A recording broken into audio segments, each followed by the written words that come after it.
Anwar, aku nak tanya kau lah. Kau ni tak malu ke kau tengok rakyat kau berpusu-pusu, bersesak-sesakan gara-gara kebijakan kau ni? Yang kononnya kau ni turunkan harga minyak, tapi nak kena pakai IC, kan? Sebab apa nak kena pakai IC? Nak mengelakkan minyak daripada kena curi.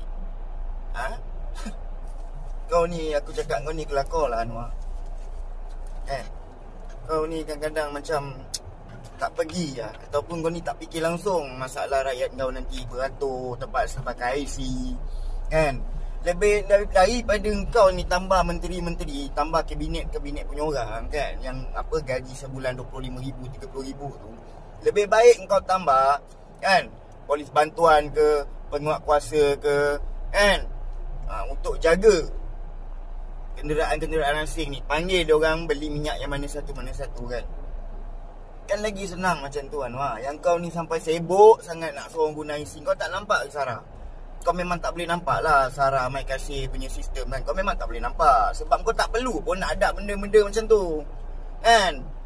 Kau cuma apa tau, kau bangga lah bagi orang 100, orang terpaksa bersesak-sesak. Kau tak hadapi Anwar, kan? Tapi kalau kau ni berjiwa rakyat dan kepala kau ni ada rakyat kau takkan buat rakyat kau macam tu. Kau takkan buat. Masalah kau ni sekarang ni, kau ni cuma aku pun tak faham lah. Aku nak cakap kasar nanti kan tak sedap pula, kan? Tapi itulah Anwar, kalau kau tak mampu nak menghadapi benda-benda macam ni Anwar, tak boleh nak buat. Lebih baik kau letakkan jawatan. Kau jangan benda yang menyusahkan rakyat macam ni kau nak bangga sana sini, kau nak bagi ucapan Anwar. Ini belum cerita sistem down lagi tau. Ini kalau sistem down ni, siapa yang kena beli RM2.60 tu nanti? Siapa? Aku takut nanti sebulan, tak sampai sebulan lah, Dekat 10 kali pula sistem down. Nak rolling, kan? Lepas tu kau nak cakap perkhidmatan sebulan RM200. Siapa ni orang kau tu? Alamak, RM18 je.